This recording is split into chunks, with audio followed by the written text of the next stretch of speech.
There is a huge problem in the cryptocurrency market right now with tokens that do absolutely nothing. There are so many tokens out there associated with different really good projects, but the problem is the token is completely pointless.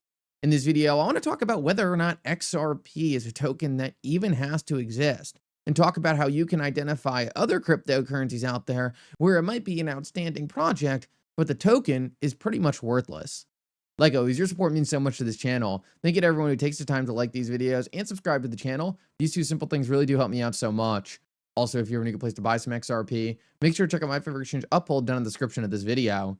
But that said, let's jump right into it, and I hope you guys enjoy the content. So with tens of thousands of cryptocurrencies out there, there is bound to be a lot of different cryptocurrencies that just don't even need to exist. And I'm not talking about meme coins or things that explicitly state or it's blatantly obvious that these tokens really aren't necessary.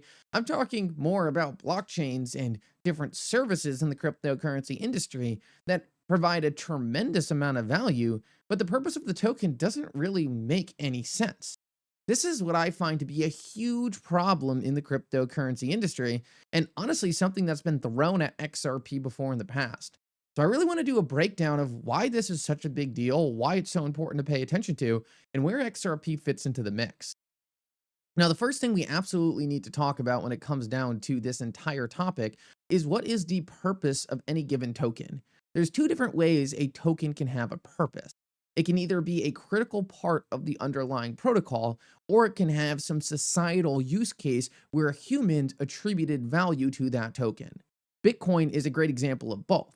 Not only is Bitcoin used as a reward mechanism on the Bitcoin network, but additionally, what you have with Bitcoin is something that has been adopted as a human store of value.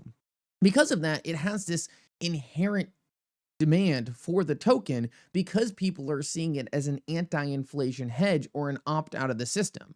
Additionally, just to make the Bitcoin network work, miners need to be rewarded with the Bitcoin token. It's critical functionality to the protocol. Now, it doesn't mean necessarily that I think Bitcoin is the best blockchain out there going to succeed, or humans should even be seeing Bitcoin as a store of value. All of that is irrelevant. But what we have seen is humans have seen Bitcoin as a store of value. We're continuing to see that in society. And regardless if I think the Bitcoin blockchain is a good blockchain or not, Bitcoin is critical to that given blockchain. Now, it's actually very similar in the case of XRP. Not only is XRP being seen as a liquid form of a bridge currency and a liquid decentralized form of value for financial applications, but additionally, XRP is critical utility to the XRP ledger blockchain. XRP is burned in every single transaction, and that is a critical function to make the XRP ledger work. Because without that, you could essentially spam the XRP ledger, rendering it useless.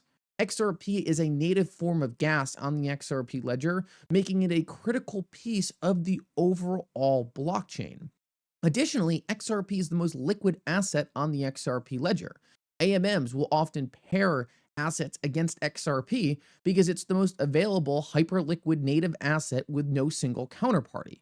XRP represents counterparty-less risk on the XRP ledger. And it's also the native currency that all transactions flow through by default via a feature called pathfinding. Because of this, XRP acts as a critical piece of infrastructure to the XRP ledger. But not only that, it has the societal benefit because of what Ripple is doing to drive liquidity for XRP and use it in more TradFi use cases to bring XRP into the spotlight of traditional finance. And because of that, I think XRP is absolutely a token that needs to exist. Not only does it have these mainstream financial applications, not only is it being used for things like cross-border payment liquidity and Ripple's ODL product, but additionally, the XRP ledger couldn't function without XRP. If you think the XRP ledger is useful, by default, XRP has to be useful because it's a critical part of the network operating. Now, with that said, a lot of cryptocurrencies don't fall into this same category. And it's super important to understand whether or not a given cryptocurrency is actually necessary or useful at all. And before we get into some good examples of that, I want to talk about something for why this is so important. At the end of the day, the real value of any underlying cryptocurrency simply comes down to more demand than supply of the underlying token. And if you have a token that doesn't actually represent anything and isn't actually critical to the network, there's a huge possibility that at some point in the future, the network could succeed, but that token might end up completely irrelevant or valueless. Now, the reason for that is because at the end of the day, a lot of these different blockchains have some sort of corporation behind them maintaining and driving development.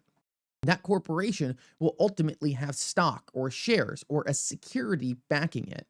If that corporation can go out and sell a piece of software, irrespective and completely without the need for the underlying token that's associated with that chain, that essentially means that people could possibly see more value in the chain itself, in the organization itself, than the actual cryptocurrency token that was slapped on top of it. Now, this is so important to realize because why do people issue these tokens if they're not actually necessary or critical infrastructure to the network? Because ultimately, a lot of people speculate on these tokens. It allows the token to go up in price, and therefore they can use it to fundraise and develop the rest of what they're trying to build in terms of the network. Now, the reason this became so interesting to me and such a hot topic is because some of you know, some of you don't know, but when I first got into cryptocurrency in the very early days, I got involved in the Chainlink Token. Now, that turned out to be a very good investment simply because of the speculation that came into the market for the Link token. But one of the things that I recently came to realize that really made me have an epiphany about the entire cryptocurrency industry is that you can use Link's Oracle network without even using the underlying Link token. Ultimately, it kind of just feels like the Link token was slapped on top to whatever they were building completely outside of the blockchain world. At the end of the day, the Chainlink Oracle network isn't even a blockchain, and the Link token is issued on a completely different network. So it kind of leaves you asking the question, if Link doesn't serve any actual utility to the underlying Chainlink network, and if the Chainlink network can operate without Link, then what's the value in the Link token at all? And this is something that the broader market hasn't yet really wrapped their head around. Most people investing in these things haven't done the DD to really figure out how to even value these cryptocurrency networks. I often hear mainstream media and CNBC talking about how many fees a network generates. That should be the worst way to figure out the value of a network. Whatever the most expensive network is, they see that as value. So what I'm trying to say is a lot of the early price appreciation and speculation that we've seen all over the cryptocurrency industry, some of it might be sticky, some of it won't be. Some of it's just people just guessing, like I did in the early days when I bought the Link token. I didn't know much about it. I thought it was interesting. I didn't realize that the Link token had no critical utility to the underlying Chainlink Oracle network. Now, for me, I see that as a potential problem. Does it mean that the Link token won't continue to have massive amount of speculation in it? Does it mean they can't figure out a way to incorporate the token later down the road? Absolutely not. These are all things that can be figured out. And in fact, I know the Chainlink team is doing different things to incorporate that token and try to build more inherent value for the Link token in the Chainlink Oracle protocol. But these are just things you have to be aware of. Oftentimes, I see people with 60 different cryptocurrencies. And half the time, it's just because they like the overall centralized product that a given team is delivering, but it doesn't necessarily mean that that value the team is delivering and the value of the network that's being created will ultimately bring value back to the token. Sometimes the token acts as critical infrastructure and has a society that is using that token for something that society sees value in, like Ripple's TradFi opportunities for XRP as liquidity, or using Bitcoin as a store of value. But there's a tremendous amount of other scenarios in which a token is slapped onto any given project, and that token doesn't even need to be there. It was simply used as a way to raise money, get speculation, bring in value, attract investors, but that token doesn't necessarily hold anything more than the speculation of the people purchasing the token. Now, in the short term, like I said, that can cause insane amounts of demand, huge price swings, massive appreciation. But I do have a lot of questions on the long-term viability of these things sticking around.